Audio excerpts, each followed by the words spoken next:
At mga kapatid, ngayon po ay darako na po tayo sa pinakamahalagang bahagi ng ating pong pagtitipon sa araw na ito. Inaanyayahan ko po ang lahat na tayo po ay tumayo, tayo po ay magbigay ng dobleng paggalang, pagrespeto sa salita ng ating dakilang Diyos na dadalhin po ng ating beloved minister, Phil. Praise the Lord. Palakpakan natin ang ating pinakamamahal na Panginoon. Lahat magsabi ng Praise the Lord! Praise the Lord. Hallelujah. Amen. Praise the Lord. Hallelujah. God bless you po, beloved Lord Preacher Ronnie De La Rhea. At bago po tayo dadako sa ating pag-aaral ng mga banal na salita ng ating pinakamamahal na Panginoon, tayo po muna sama-sama manalangin sa ating pinakamamahal na Panginoon. Praise God. Hallelujah. Opo, dakilat mapagpala po naming Ama, Diyos na makapangyarihan sa lahat. Sa matamis at makapangyang pangalan ng aming pinakamamahal na Panginoon Kristo, malapay noon lubos kami nagpapasalamat, malapay noon, hallelujah, sa mga bunga ng mga nauna mga panalangin ng aming ginagalang mga pastor, Willis Rada Almeda, na patuloy malapay noon na nagbubunga hanggang sa masaniling ito at hanggang sa iyong dakilang pagbabalik, malapay noon, hallelujah. Maraming salamat, malapay noon sa iyong paglangis, paggabay sa bawat bahagi at yugto na iyong nagawain sa lugar na ito. Hallelujah, lalo tigil sa iyong matamis na banal na presensya na patuloy na malapay noon.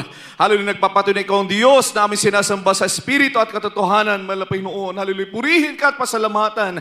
At sumasanin nito sa aming pag-aaral ng banal na salita malapay noon, bagong lahat. Lubos po kami humingi kapatawaran sa lahat ng pagkukulang namin sa iyo. Mga bagay na sambit na isip na gawa na hindi po naging kaaya-aya sa maranpan, lubusan niyo kaming patawarin at pakalinisin ng banal na dugo na umagos sa krus ng Kalbaryo malapay noon, maging uyubang lingkod sa ganang akin, wala po magagawa. Malapay noon, ikaw magbigay, malapay noon ng mga kataga sa aking mga labi, at malapay noon, buksan niyo po ang mga pangunawa ng lahat ng mga naririto, malapay noon yung mga anak upang lubos namin maunawaan ang malapay noon, yung banal na mensahe sa hapon ito. Sumaamin ka po, malapay yung susat amin sama-sama ang sinasaway. Lahat ng mga hadlang sa mga kaligitnaan, cast out in the name of Jesus.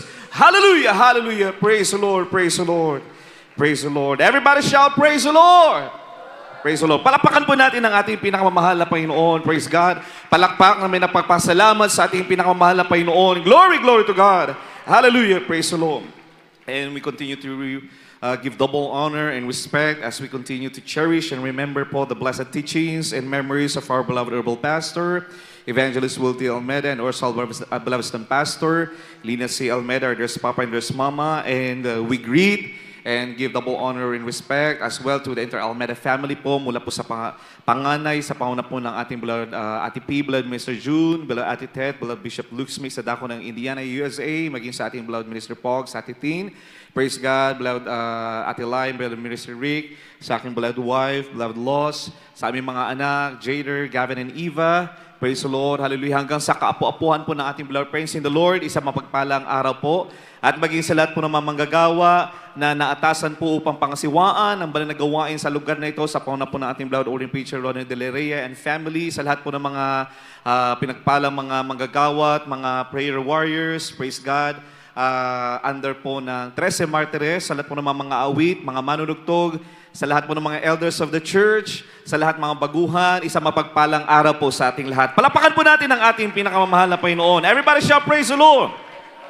At kami po ay nagpapasalamat sa ating pinakamamahal na Panginoon na kami po ay malulahating pinarating ng ating pinakamamahal na Panginoon, bagamat may pagbabadyan ng masamang panahon sa dako ng Maynila, hanggang sa aming pagdako dito. Pero nagpapasalamat tayo sa ating dakilang Diyos sa magandang panahon na ipinagkaloob sa atin sa araw na ito. Purihin natin ang ating pinakamamahal na Panginoon. Pero ganun pa man, mga minamahal, anuman ang panahon, ang mga anak ng Diyos, mga minamahal, hindi nagpapatinag sa pagpupuri, pagsamba sa buhay na ating pinakamamahal na Panginoon. Amen?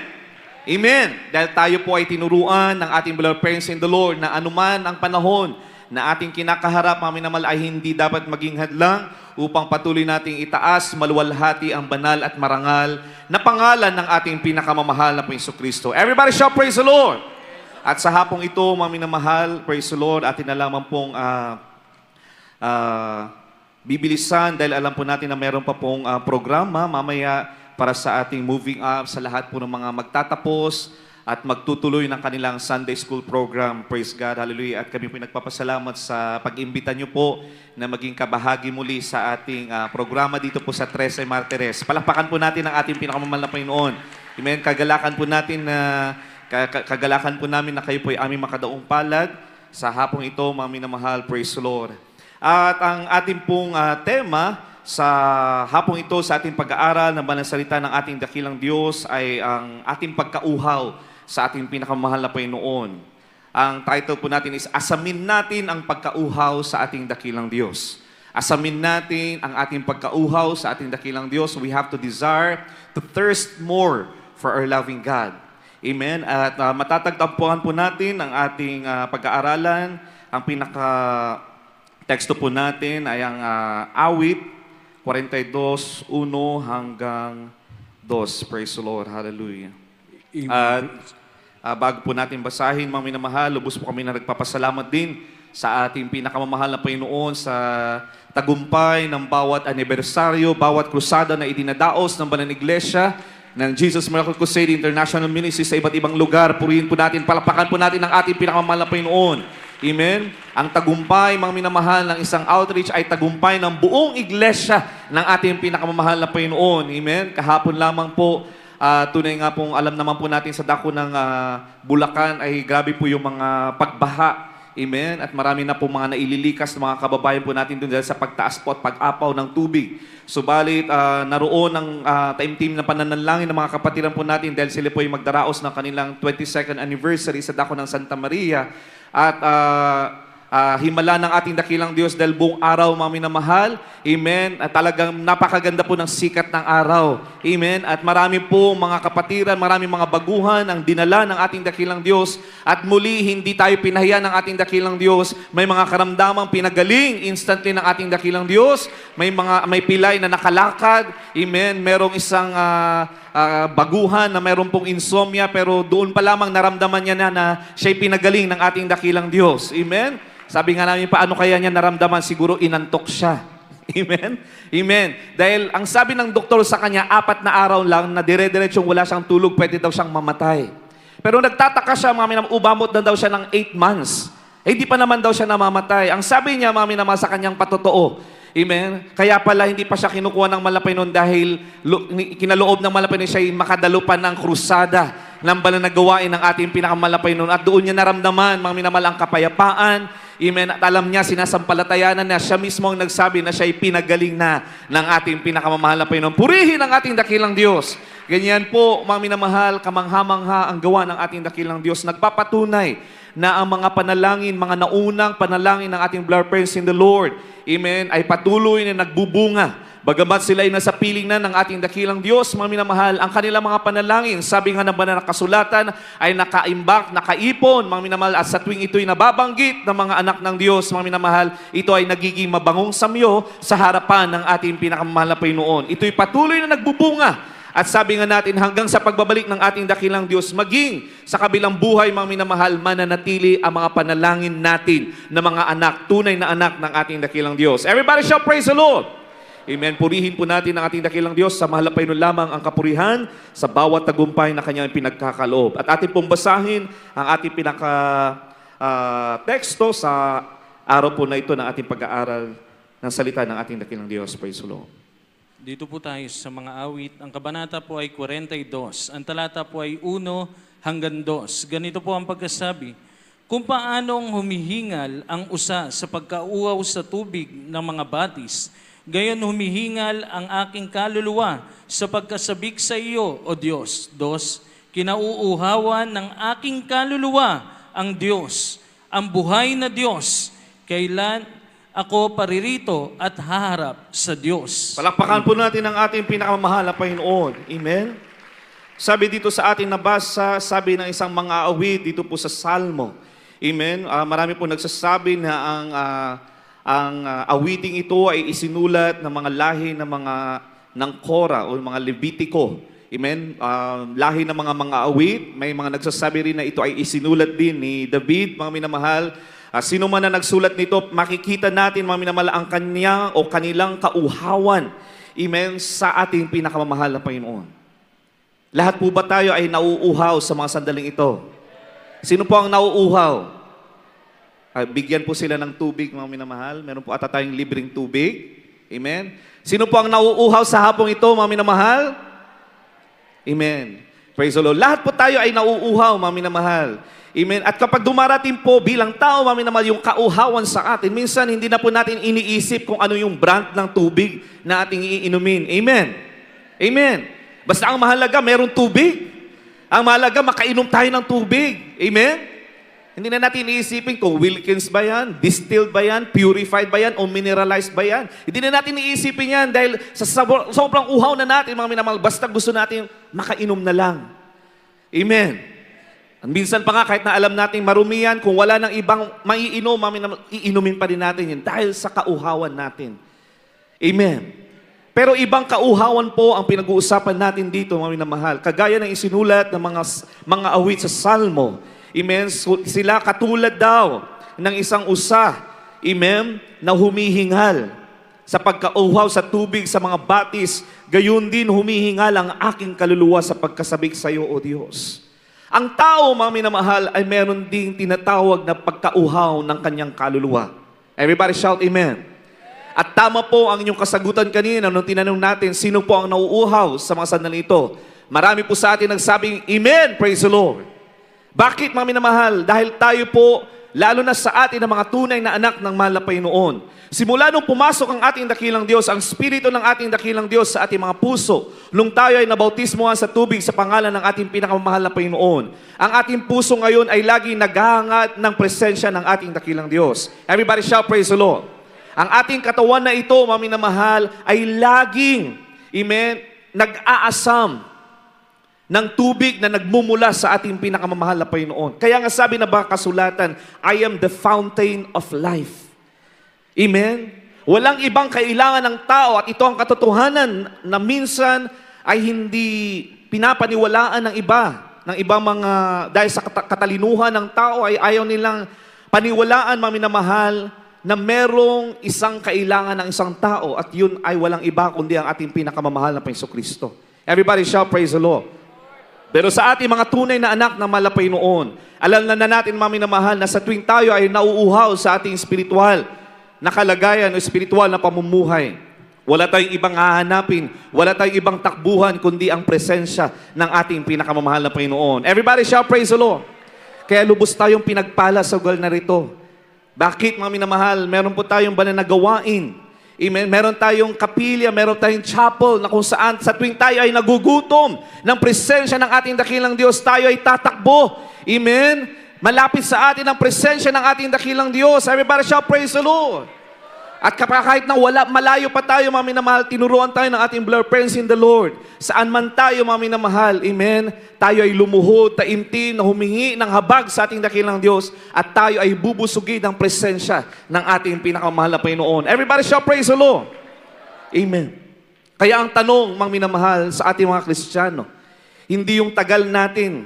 Minsan, mga minamahal, ano yung nagiging parameter natin sa paglilingkod sa ating dakilang Diyos. Yung iba, yung nagiging parameter nila, yung haba ng kanilang paglilingkod sa ating dakilang Diyos. May magsasabi, ako yung naging 50 years na ako sa gawain ng mahal na Panginoon. Amen? Yung iba nagsasabi, 25 years na ako, 45 years na ako sa gawain ng mahal na Panginoon. Purihin ang Diyos. Amen? Pasalamatan natin ng mahal na Panginoon dahil nananatili tayo for 50 years, 51 years, 45 years, 25 years. Pero minsan, mga minamahal, hindi po yan ang basihan, mga minamahal. Ang basihan po natin, mga minamahal, araw-araw ba tayo na nauuhaw sa ating pinakamamahal na Panginoon? Everybody shout, praise the Lord.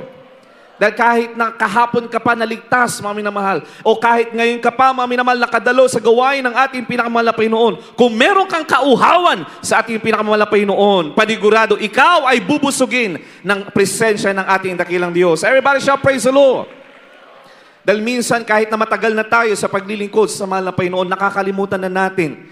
Amen? Amen? Yung presensya ng ating dakilang Diyos. Nagbibilang na lang tayo ng taon. Pero nakakalimutan natin, mga minamahal, that we always have to thirst and long for the presence, for the Spirit of our loving God to continue to fill us every day of our life. Everybody shout, praise the Lord. Yan ang dapat nating inangat bilang mga tunay na anak ng ating pinakamahal na Panginoon. At kagaya ng ating nabasa, mga minamahal, hindi po ito simpleng pagnanais, kundi ito ay matinding pangangailangan. Amen? Kaya sa ikalawang talata, dinugtong niya, mga minamahal, kung paanong hindi mabubuhay ang katawan ko nang walang tubig, ganoon ko rin kailangan ang aking Diyos. Amen. Ating titignan, mga minamahal, bakit isinulat ito ng mga Levitiko o ng mga awit sa panahon na yon. Ito po yung panahon na kung saan sila po ay na-exile or inilabas ng ating dakilang Diyos sa Jerusalem.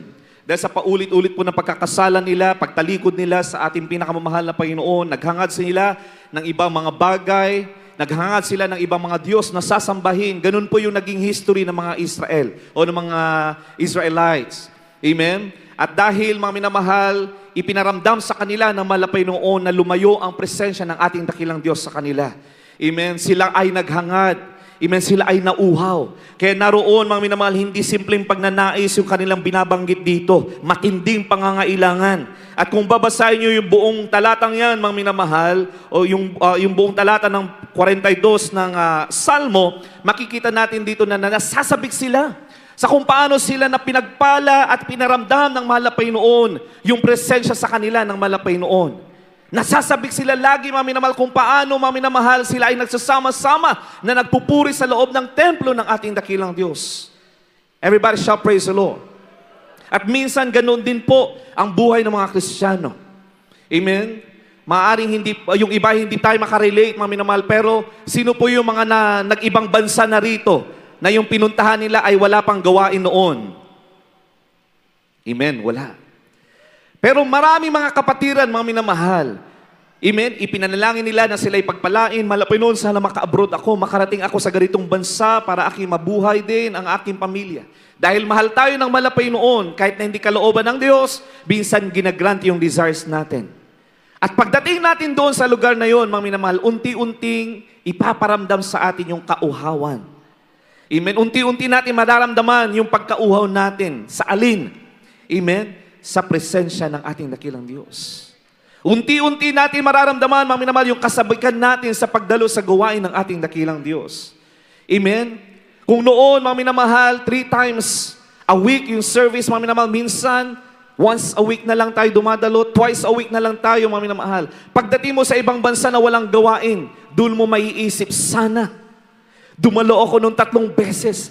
Sana araw-araw pala akong pumupunta sa pastoral. Sana pala araw-araw ako nagpapagamit sa malapay noon. Ipaparamdam sa iyo ng malapay yung kauhawan, yung matinding kauhawan. At yun po ang naramdaman ng mga Israelita nung panahon na yun. Naramdaman nila ang paglayo nila sa presensya ng ating dakilang Diyos.